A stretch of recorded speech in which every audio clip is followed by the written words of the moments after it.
Hello, my name is Steve Baker, and I am a co-chair on the Communications Committee for the Chicago Midwest Turnaround Management Association, or TMA.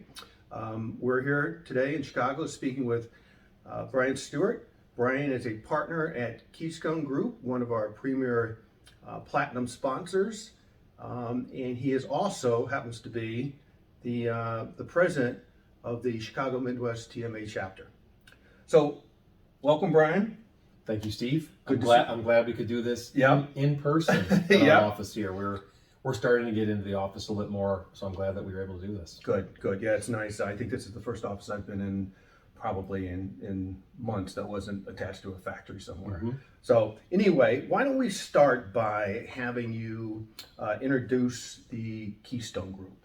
So let's talk about maybe the services you offer. Okay.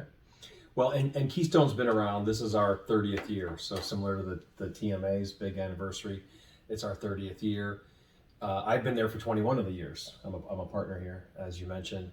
And Keystone, the most relevant part to the TMA is the turnaround work that we do. And that turnaround work really varies all the way from early stage improvements, operational improvements, all the way to CRO or crisis management into bankruptcy from the turnaround point of view. Some of the other things that we do at Keystone revolve around other service lines that also extend into the turnaround work we do, but we do M&A from a diligence and integration execution point of view, as well as operational improvement and then growth strategy. So we round out our services across our So what does if you have one, what does a typical Keystone client look like in terms of industry and size and that type of stuff? Size is, everybody defines middle market differently. Would say we're in that middle market range. For us, probably 50 million revenue up to a couple billion. Okay. Sometimes a little bit less, sometimes a little bit more. Sometimes heading up, sometimes heading down on that top line. It's usually manufacturing, distribution, logistics. We're also doing some more and more services as well, but that's kind of the core. Okay, so industrial. More industrial. More industrial. Yep, commercial and industrial. So how are you finding the turnaround industry now at this stage in COVID? I know that there had been an anticipation over the year that there would be kind of a wave of work coming to the turnaround industry. Are you seeing any of that? Yeah, I was thinking about a conversation the other day. I don't know about you, but there's never been a lender or a turnaround consultant where they've said that things are busier than they expected. It's always the conversation with the lenders or whoever is, I thought it would have been busier right now. And I think it's probably the situation of the industry now, based on hopefully coming out of for good COVID. I think some of the things that extended the reason why some of us aren't in the industry aren't quite as busy as we would have bet on 6 months ago, 9 months ago. I think PPP did a really good job of what it was intended to provide that lifeline. We certainly have some clients in aviation and hospitality right now that, not surprisingly, are having a real tough time still. But I think what we saw is the potential clients or customers of the lenders actually did a really good job in many cases, really redefining their companies, and in many cases without consultants or without advisors, and set themselves, along with some PPP funding or other capital, redefined the company, which created a new level of cash needs, and that really have been able to sustain where at the right sustainable level. Yeah, I think maybe also something I've been able to observe is, you've still got a group of leaders and executives out there who went through the 2007, 2008, 2009 recession and picked up some skills there that probably were well applied in the COVID situation. Yeah, I think there were many in this case. There were some folks that wanted the tires kicked on a forecast. How's a 13-week cash flow forecast, and then just tried to minimize expenses basically, and those companies did a lot of that on their own. I think the same kind of discussions I'm having now with a variety of lenders and capital providers that it will be busier.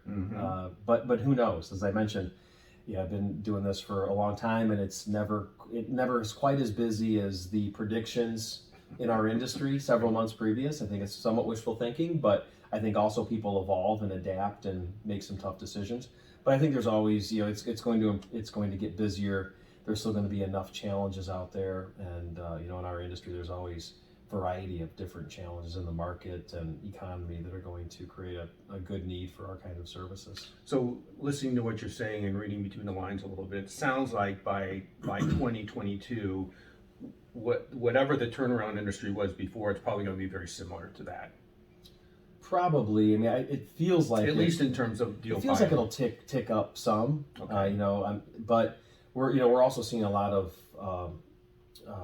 busyness on the M&A side. There's a lot of liquidity out there. Absolutely. Some of it's on distressed, helping companies with distressed purchases and figuring out how to still cut more costs and integrate those things together. But we do a lot of real healthy type business on M&A transactions, and that's been picking up. Okay. So I think, based on that, there are some aggressive multiples out there that you would seem to translate into future work for distressed guys like us and turnaround folks. So I've got one more question for you. We'll move on to the TMA stuff. So if someone wanted to engage Keystone Partners, and not necessarily in their turnaround, but perhaps in their corporate strategy and growth business or something like that, and they don't have a lot of experience dealing with consultants, what does that first step in the process look like for you guys? You get a phone call, hey, I think I have a problem. Before the project is sold? Yes. Really what we're trying to just listen Okay. and understand what the problem is or what the challenge is, or try not to be too prescriptive at that point, and really understand what the business need is, and then figure out what a tailored solution is to help them in typically stages, some kind of phased approach that they can bite off and understand and start moving forward with. Okay, great. Well, let's switch gears. Let's switch to your role as president of 2021 president of TMA. I think there were 30 before you, 29. Yeah, I suppose so. Although they used to have, you could repeat, so. Okay. Different terms, but a couple folks did the repeat at some point. Okay, and for those of you who don't know, TMA in Chicago is probably one of, or if not the leading chapter of TMA in the United States, I would say, in terms of its effectiveness and its membership and those types of things. But that aside, so how do you see your role as the president of TMA this year? I guess you're almost a full half year into it, and what are some of the accomplishments you want to get behind you? Yeah, it's amazing how time flies. We are now starting to talk about the nomination committee for next year's leadership team and filling that out already, and starting to talk budgets for next year. So the time flies in life in general, but certainly in the TMA as well. I think the key or how I view the TMA, or what the goal is, or what the remaining goals are, I really would say that it couldn't be as successful as you mentioned, and we do have almost 900 members, which is the most in not only the U.S. but in the world, the global chapters as well. And so we've been able to grow and increase the number of sponsors over the past year, even all this uncertainty, and people are cutting back marketing budgets because of the leadership team. So part of it is just providing, having good discussions and brainstorming, and really relying on the VPs are great, the people on the committees, the chairs, the people supporting the committees. There's a lot of good people on all of those committees that have great ideas, and figuring out how to foster some of those ideas and put the right people together so that we can pull off some pretty cool events. It is. It's a very interactive group, for sure. A lot of people involved doing a lot of good things. How has TMA how long have you been a TMA member? I don't remember exactly. I think I have the 15-year pin at home, so somewhere between 15 and 20. I joined when I came to Keystone in 2000, and joined within a couple of years. Okay. So probably almost 20 years in the TMA. So what are the ways you've seen TMA benefit your business? I view benefits overall of the TMA, and I talk with this with some of the committees and VPs, that it's a great avenue for networking, for education, for leadership, developing leadership skills, providing leadership skills, and then I also say for having fun. There's a lot of great people in the event. We had a breakfast, our first in-person breakfast. I saw you there last week, and it's just it's people that you like hanging out with. So I think that's critical. But I think those things, the networking, the education, leadership skills, those have helped me throughout the years, just in general, providing a lot. From an educational point of view, learning how to do projects better or articulate what I've done on those projects better. From a networking point of view, meeting all kinds of people over the years, and ultimately, a lot of people are in the TMA for that learning opportunity or to generate business to generate business, and have been able to do that, and that's why we continue to be a sponsor. So whether it's been improving relationships with lenders or other capital providers over the years, which have turned into leads and then won projects with them.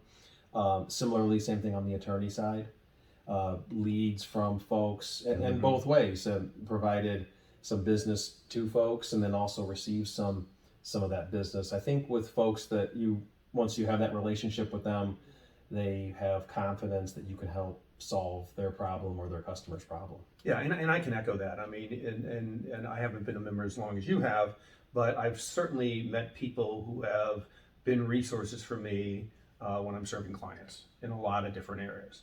And it could be as something as significant as joining us on a project, or it could just be a phone call and, hey, I've got this issue, can you give me a little bit of advice? And I found a lot of that within TMA. So no, that's a good point. Even recently trying to figure out what are we going to do with some equipment or real estate on a project, and then reaching out for folks, even to get a kind of a rough, some thoughts initially is helpful in some cases, and then a full-blown project for them in other cases as well. So I think it is nice to be able to work with the people that you work with in the TMA. Everybody wants to get business, but I think helping other people throughout the TMA with businesses is also a great thing. And the social events are fun. Exactly. There's no doubt about that. Okay, well, listen, I appreciate your time today, spending it with me and allowing us to show this to our members. And thank you. Thank you. Take care. You bet.